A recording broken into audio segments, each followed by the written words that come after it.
साल 1983 कुछ वैज्ञानिक मिलकर एक रिसर्च टीम का संगठन करते हैं। इस टीम के ज़्यादातर या फिर सारे के सारे साइंटिस्ट धर्म और देवी देवताओं को अपने मन से मानते थे। ये टीम मिलकर एक बहुत ही उग्र प्रयोग करने वाले थे।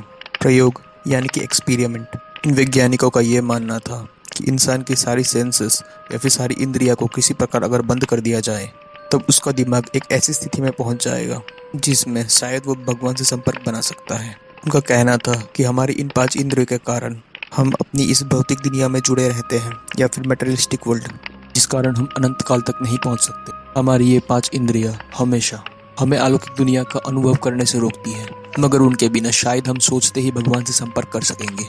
कई धार्मिक किताबें और धार्मिक कहानियों में हमें कई सारे उदाहरण मिल जाएंगे कि कैसे कोई ऋषि या फिर कोई व्यक्ति ध्यान लगाकर, तपस्या कर कर या फिर याद करके भगवान से संवाद या फिर बातें करते थे, और कई बार तो भगवान खुद ही प्रकट भी हो जाते थे, और कई बार तो खुद अलौकिक ज्ञान प्राप्त कर महाज्ञानी या फिर खुद ही भगवान के समान बन जाते। शायद धीरे धीरे जैसे नई पीढ़ियां आती गई वैसे ही हम इंसानों ने इस काबिलियत को खो दिया। इस प्रयोग के लिए एक वृद्ध व्यक्ति वॉलंटियर कर रहा था। उसका ये दावा था कि उसके पास अब जीने के लिए कोई वजह ही नहीं है, जिस कारण वो खुद ही इस एक्सपेरिमेंट के लिए राजी हो गया। उस व्यक्ति को उसके सारे सेंसेस या फिर उसके सारे इंद्रियों से आज़ाद करने के लिए साइंटिस्ट उसके ऊपर एक बहुत ही जटिल ऑपरेशन करते हैं, जिसमें उसकी सारी संवेदी तंत्रिका या फिर सेंसरी नर्व कनेक्शन जो कि उसके दिमाग से जुड़ा था उसे सर्जरी कर कर उसकी जोड़ को अलग कर दिया जाता है।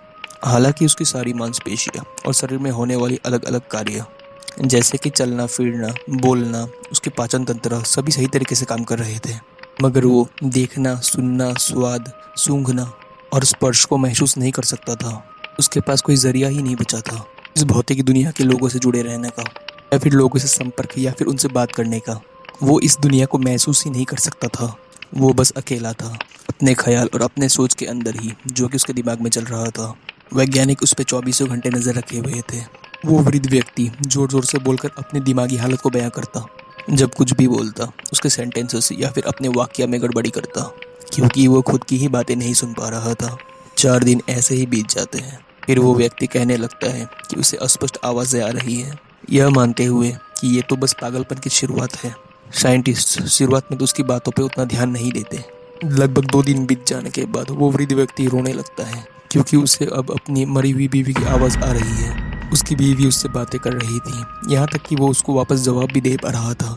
वैज्ञानिकों को ये थोड़ा दिलचस्प लगता है, मगर फिर भी उन्हें उस व्यक्ति पे पूरी तरह विश्वास नहीं था तब तक, जब तक कि वो व्यक्ति वैज्ञानिकों के मरे हुए रिश्तेदारों का नाम लेने नहीं लग जाता। वो इन वैज्ञानिकों को कुछ ऐसी बातें बताता है जो कि सिर्फ उन वैज्ञानिकों के मरे हुए रिश्तेदार ही बता सकते थे।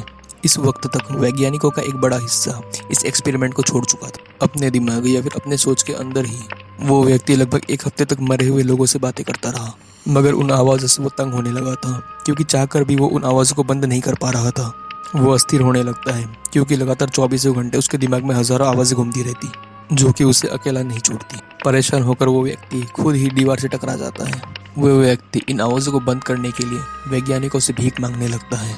वैज्ञानिक उसे नींद की दवाई जैसा कुछ देते हैं ताकि वो सो सके और उन आवाज़ों से बच सके। दवाइयों के कारण उसे कुछ दिन राहत तो मिला, मगर अब नींद में भी उसे भयानक सपने आने लगे। वो व्यक्ति चीख चीख कर बताता रहा कि अब उसे सपने में भी मरे हुए लोगों के चेहरे दिख रहे हैं। वो व्यक्ति एक दिन अचानक से चीखने लगा और अपने इन देख न सकने आंखों को नोचने लगा ताकि वो अपनी इस भौतिक दुनिया को महसूस कर सके, मगर क्योंकि उसे दर्द नहीं होता वो कुछ भी महसूस नहीं कर पाता। वो ऐसा इसलिए कर रहा था क्योंकि अब वो आवाज़ें बहुत तेज़ और उग्र होने लगी थी, इतनी तेज़ और हज़ारों लोगों की आवाज़ जैसे कि किसी को बहरा कर दे। वो आवाज़ें चीख चीख कर अपनी अवस्था या फिर अपनी दर्द को बयां कर रही थी, जहन्नुम की बातें कर रही थी और इस दुनिया की अंत का भी।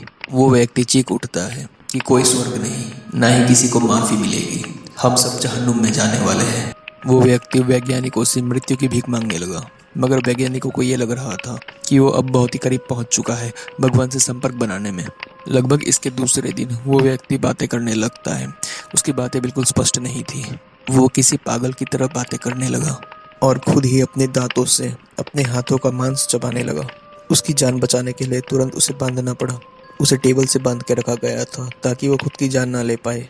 कुछ घंटे ऐसे ही बंधे रहने के बाद वो संघर्ष करना और चीखना दोनों ही बंद कर देता है।